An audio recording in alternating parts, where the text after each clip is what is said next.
Good evening class 12।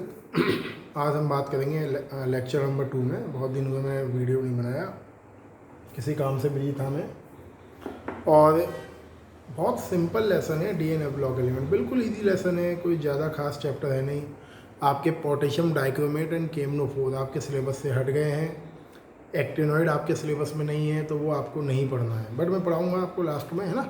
तो आज हम बात करेंगे बेटा general properties of D block elements की। एक चीज़ और, जब भी आप लेक्चर देखें नोट्स साथ में रखकर बैठें, आपको बहुत एडवांटेज मिलेगा इस चीज़ का, क्योंकि थ्योरेटिकल चैप्टर है। देखिए पॉइंट बोलता है इसमें, सबसे important point, D block element के वैलेंस शेल में जितने ज़्यादा अनपेयर्ड इलेक्ट्रॉन्स होंगे उतना ज़्यादा वो मेटलिक बॉन्ड क्रिएट करेंगे। सिंपल कॉन्सेप्ट है, मतलब मोर number of valence electron means more number of metallic bond. जितने ज़्यादा वैलेंस इलेक्ट्रॉन प्रेजेंट होंगे, और वैलेंस में भी कौन से, unpaired electron in valence shell, जितने ज़्यादा अनपेयर्ड वैलेंस इलेक्ट्रॉन प्रेजेंट होते हैं शेल में, या जितने ज़्यादा आपके डी ऑर्बिटल में इलेक्ट्रॉन्स प्रेजेंट होते हैं, उतनी ही ज़्यादा मेटेलिक बॉन्डिंग क्रिएट करने की टेंडेंसी शो करते हैं D block element.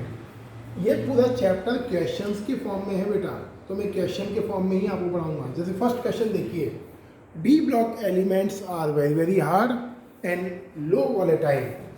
D block elements बहुत ज़्यादा हार्ड होते हैं और लेस वॉलेटाइल होते हैं, exceptional zinc, cadmium and mercury. तो आप क्या लिखोगे, डी ब्लॉक एलिमेंट हार्ड इसलिए होते हैं because they carry more number of valence electron in D orbital. चाहो तो आप लिख सकते हो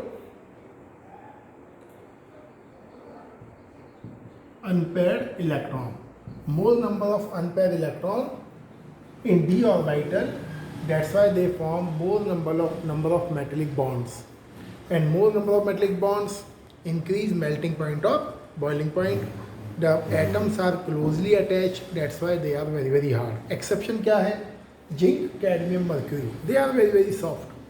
जिंक, कैडमियम, मर्क्यूरी बहुत सॉफ्ट होते हैं। सॉफ्ट क्यों होते हैं, क्योंकि जिंक, कैडमियम, मर्क्यूरी में D10 कॉन्फ़िगरेशन होता है। और D10 का मतलब क्या है, आपके सारे इलेक्ट्रॉन पेयर्ड कंडीशंस में है, सही है।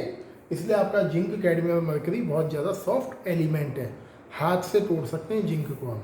एक और देखिए क्वेश्चन नंबर 2, एक और क्वेश्चन है। सपोज आप चले स्कैंडियम से मैग्नीज की ओर एंड मैग्नीज से चले जिंक की ओर। तो क्वेश्चन है, when we move scandium to manganese,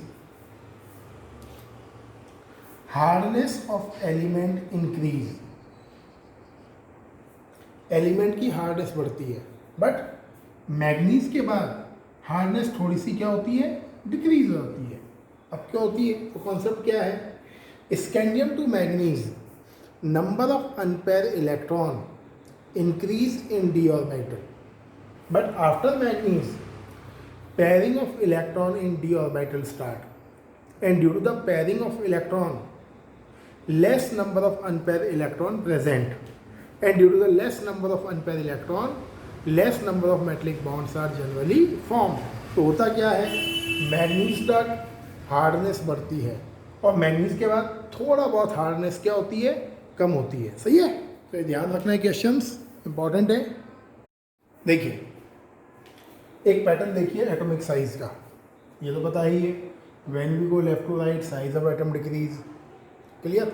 तो जब आप लेफ्ट से राइट में चलोगे तो एटम का साइज कम होता चला जाता है। कम क्यों होता है, because electrons fills in same shell और सेम आउटर मोस्ट सब शेल।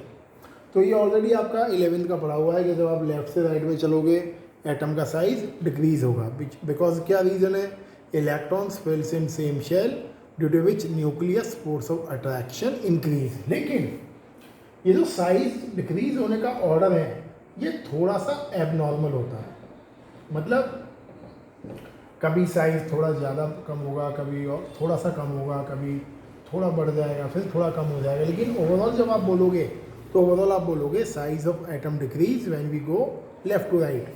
ये जो एबनॉर्मलिटी है वो एबनॉर्मलिटी होती है IE1 एंड IE2 के इरेगुलर पैटर्न की वजह से। बताऊंगा सभी डिटेल में आगे, सही है।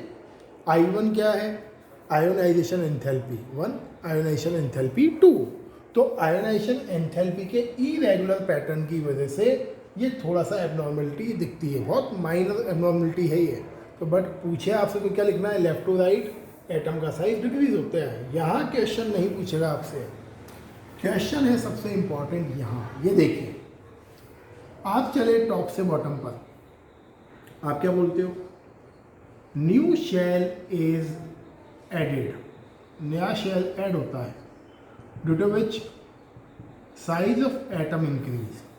क्लास 11th का ही बता रहा हूँ मैं, कोई नई चीज़ नहीं बोल रहा हूँ मैं, 11th का ये है, साइज ऑफ एटम इंक्रीज। अब देखिए ये बोलता है टाइटेनियम जिरकोनियम से छोटा है, ये पैटर्न देखना बहुत इंपॉर्टेंट है। लेकिन जिरकोनियम का साइज और हैफनियम का साइज अप्रॉक्स सेम है, क्यों? यही क्वेश्चन सबसे इंपॉर्टेंट, तो ध्यान से देखिए। स्कैंडियम 3D सीरीज है, जिरकोनियम 4D सीरीज है और हैफनियम 5D सीरीज है। अगर यहाँ 5D है तो साथ में क्या होगा? यहाँ 4F भी होगा।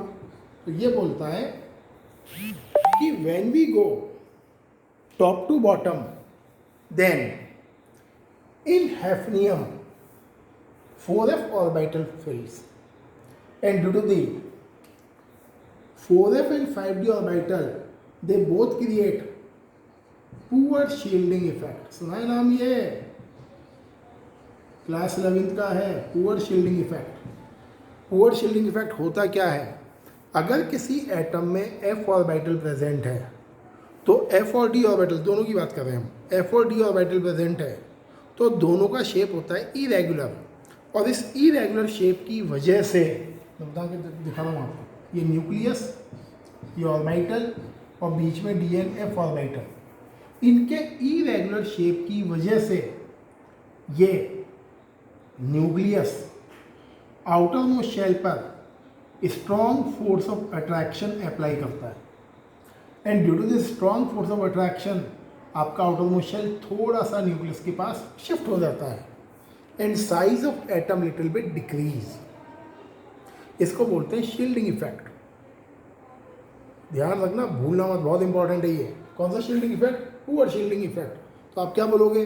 When we go top to bottom in lower members due to the presence of F orbital it cause a poor shielding effect, and due to the poor shielding effect size of atom little bit decrease. Clear? Due to this reason size of zirconium and hafnium is approximately same। कई book में लिखा है थोड़ा सा ही बढ़ेगा, जैसे ये देखिए टाइटेनियम का साइज मैं इमेजिन कर रहा हूँ 100 है और ये 140 है, तो ये 144 है। तो कई बार क्वेश्चन ऐसे पूछेगा, यहाँ तो गैप 40 का है और यहाँ गैप ओनली 4 का ही है, तो आपको क्या लिखना है? Poor shielding effect of DNF orbital, specially F orbital की वजह से इफेक्ट होता है। एक और क्वेश्चन है, कई बार आपसे पूछेगा जिरकोनियम और हैफनियम की प्रॉपर्टीज़ अप्रॉक्स सेम क्यों है? तो जिरकोनियम और हैफनियम की प्रॉपर्टीज सेम क्यों है? बिकॉज दोनों का एटॉमिक साइज अप्रॉक्स सेम है, ज़्यादा डिफरेंस नहीं है। और अगर एटम का साइज अप्रॉक्स सेम होगा तो उसकी सम ऑफ द प्रॉपर्टीज में बी सिमिलर। क्लियर है? ध्यान रखना, इसका भूलना मत, इंपॉर्टेंट क्वेश्चन है सब। बोर्ड के पीछे ही हूँ मैं, ध्यान सुनिए। Why does transition element show higher enthalpy of atomization? पहले इसको निपटिए आप। आपके जो ट्रांजिशन एलिमेंट्स हैं उनकी हायर एंथैल्पी ऑफ एटोमाइजेशन क्यों होती है? ये 2020 में आया हुआ थियोरेटिकल क्वेश्चन है। हायर एंथैल्पी ऑफ एटोमाइजेशन का मतलब क्या है? एटम को एक दूसरे से दूर दूर करना। मतलब आपको जैसे कॉपर का मेटल का पीस दिया और उसमें मिलियंस ऑफ एटम्स हैं और आप क्या कर रहे हैं? कॉपर के एटम को अलग अलग कर रहे हैं। तो ये बोलता है कि आपको अगर ट्रांजिशन एलिमेंट्स के एटम को अलग अलग करना है तो आपको ज़्यादा एनर्जी क्यों लगानी पड़ेगी? तो बहुत सिंपल रीज़न है, आपको ज़्यादा लंबा कहानी नहीं लिखना है इसमें। आप क्या लिखोगे? इन transition element strong metallic bond present. Clear? एक तो ये हुआ सिंपल, बहुत सिंपल तरीका, काम ख़त्म। कुछ अच्छा क्या लिखेंगे, इन transition element more number of unpair electron present in D orbital, they form more number of metallic bonds, and due to the more number of metallic bonds they are very hard and tough. Due to this we have to provide more amount of energy as an energy of atomization to separate the atom from each other. Got it?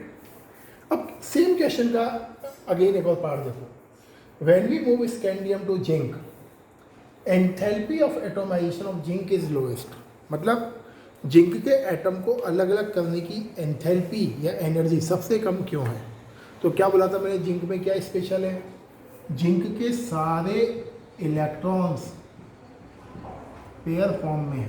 तो आप क्या लिखोगे, in zinc all the electrons present in D orbital and s orbital are in pair form, that's why zinc show weak metallic bonding और less number of metallic bond. That's why zinc is very soft and require less enthalpy of atomization. सही है? ये questions देखिए आप, ionization enthalpy, सबसे पहले तो वो चीज़ जो कोई आपसे पूछेगा नहीं, left to right size of atom decrease, atom का साइज कम होगा, न्यूक्लियस का force of attraction increase, and ultimately ionization enthalpy increase. अब क्वेश्चन आता है आयनाइजेशन एंथैल्पी होती क्या है? अगर हम किसी एटम के आउटर मोस्ट शेल से 1 इलेक्ट्रॉन रिलीज करें तो जितना एनर्जी आपको लगानी पड़ेगी उसको हम बोलते हैं आयोनाइजेशन एंथैल्पी. मतलब समझो, ये डायग्राम बना के समझा रहा हूँ मैं आपको, ये न्यूक्लियस है और ये इस एटम का आउटर मोस्ट शेल, और न्यूक्लियस ने क्या लगाया हुआ है, फोर्स ऑफ अट्रैक्शन. तो इस 1 इलेक्ट्रॉन को रिमूव करने के लिए आप जितना एनर्जी लगाओगे उसको हम बोलते हैं आयोनाइजेशन एंथैल्पी. सही है? Point number 1. अब देखिए, इधर चलोगे आप लेफ्ट टू राइट, एटम का साइज छोटा हो जाएगा, और एटम का साइज छोटा होगा तो electron will shift towards the nucleus, तो फोर्स ऑफ अट्रैक्शन बढ़ेगा न्यूक्लियस का. If the force of attraction is higher then more amount of energy is required. Top से बॉटम चलोगे, न्यू शेल ऐड होगा, और न्यू शेल ऐड होने की वजह से इलेक्ट्रॉन न्यूक्लियस से थोड़ा सा दूर शिफ्ट होगा, और दूर होने की वजह से क्या होगा, less amount of ionization enthalpy is required. अब ये आपसे कोई नहीं पूछेगा बिकॉज ये आप ऑलरेडी 11th में करके बैठे हो. क्या पूछेगा वो देखिए, जैसे आपसे पूछेगा ये हटा रहा हूँ मैं बेटा, सब बेकार की चीज़. आपसे पूछेगा क्रोमियम की Ie2 मैग्नीज की Ie2 से ज़्यादा क्यों है? तो बहुत सिंपल लॉजिक है, इसके जो क्वेश्चंस हैं मैक्सिमम वो इलेक्ट्रॉनिक कॉन्फ़िगरेशन पर बेस्ड है.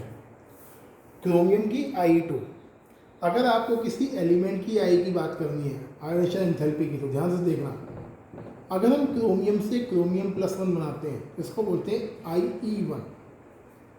अगर आपको I1 की बात करनी है तो इसका मतलब क्या है, आपको बनाना है क्रोमियम से क्रोमियम +1. अगर आपको Cr+1 से बनाना है Cr+2 तो हम बात करते हैं किसकी, I2 की. अगर हम Cr+2 से बनाते हैं Cr+3 तो हम बात करते हैं किसकी, Ie3 की.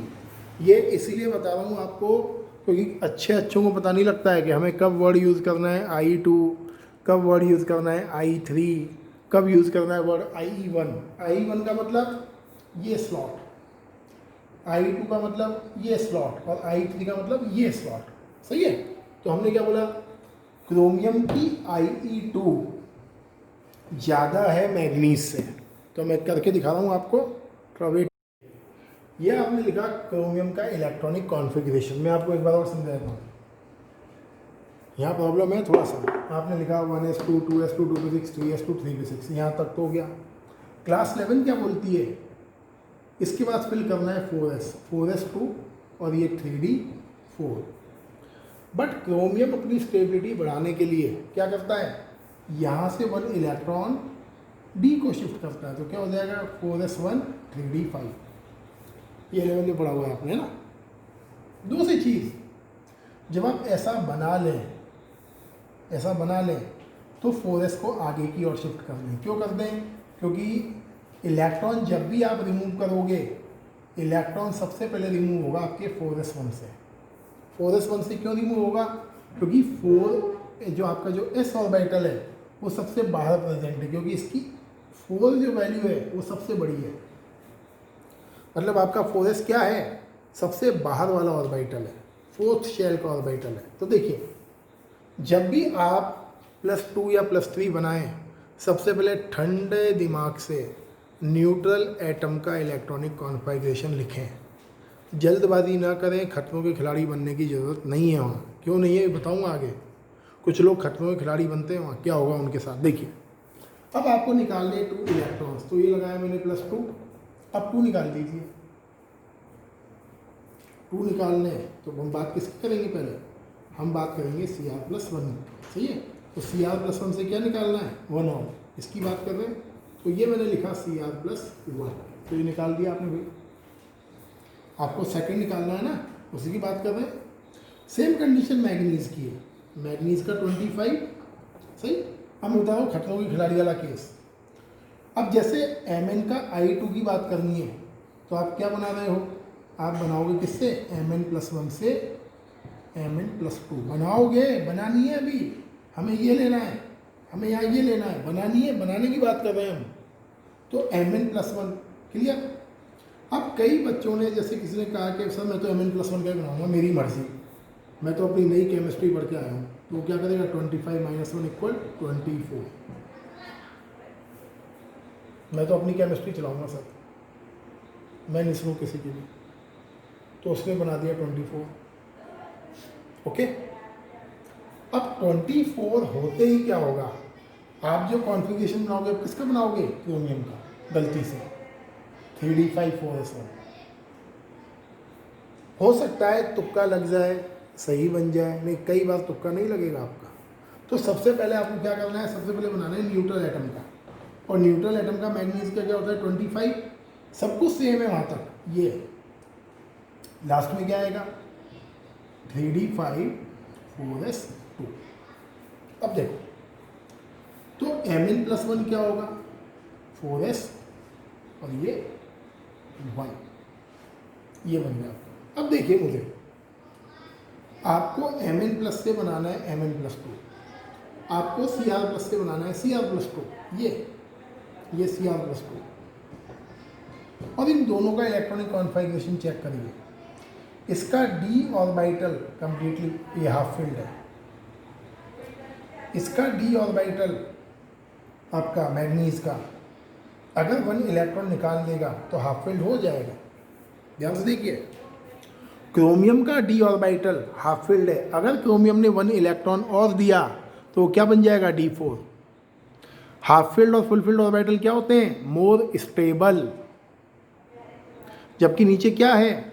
अगर मैग्नीज 1 इलेक्ट्रॉन रिलीज कर देगा तो क्या बन जाएगा? d5। तो ये पढ़ा हुआ है आपने क्लास 11th में। अगर किसी एटम में के outer most orbital half field या फुल फील्ड हैं तो वो बहुत ज़्यादा स्टेबल होते हैं, याद कर लीजिए। तो ये क्या करेगा? आप क्या बोलोगे?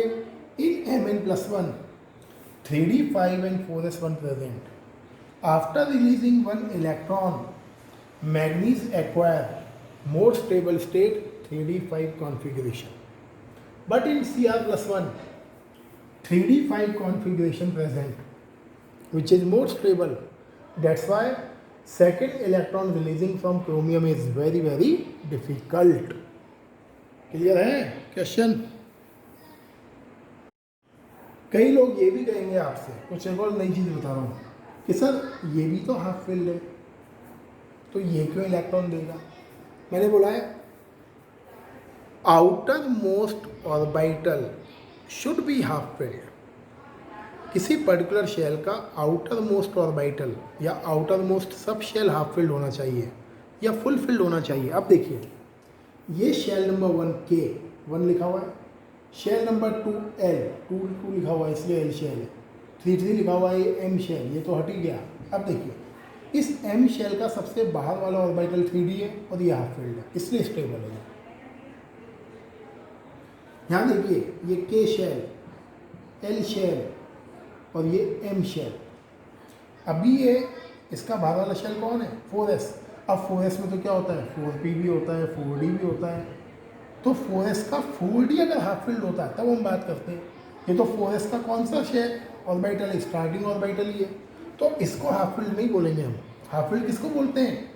किसी भी शेल का सबसे आउटर वाला ऑर्बिटल, उसको हाफ फील्ड कंसीडर करते हैं। इसीलिए 4s को हाफ फील्ड स्टेबिलिटी में कंसीडर नहीं करते हैं। तो आप क्या बोलोगे? इसको इलेक्ट्रॉन को निकालने के बाद ये मोर स्टेबल हो जाएगा, इसलिए Mn+1 से इलेक्ट्रॉन निकालना इजी है। क्वेश्चन देखिए आप, एक ये वाला आपका, out of manganese and iron which has higher IE3। Same वैसा का वैसा ही है, बट बात किसकी कर रहा है? IE3 की। तो हम किसको चेक करेंगे? हम चेक करेंगे पहले Mn+2 को और Fe+2 को। अब वो खतरों के खिलाड़ी वाली बात बता रहा हूँ। Mn+2 है, और यही चीज़ मैंने बोला था आपको कोऑर्डिनेशन में भी, याद करिए कोऑर्डिनेशन में ये अगर हल्का सा पॉइंट मिस हुआ 2 चैप्टर बिगड़ेंगे। DNA ब्लॉक तो जाएगा ही जाएगा, साथ साथ आपके कोऑर्डिनेशन को भी लेके चला जाएगा, 10 मार्क्स लेके जाएगा आपके। तो ये ध्यान रखना, भूलना मत, तो कैजुअल मत होना यार। 23 आपने निकाल लिया गलती से कि मैं तो सर 23 का लिखूँगा इलेक्ट्रॉनिक कॉन्फ़िगरेशन, मेरी मर्जी। हो सकता है तुक्का लग जाए, मैं नहीं कहा तुक्का नहीं लगता, तुक्के लगते हैं। तो जैसे आप इलेक्ट्रॉनिक कॉन्फ़िगरेशन लिखोगे तो 1s2 2s2 2p6 3s2 3p6 यहाँ पहुँच गए।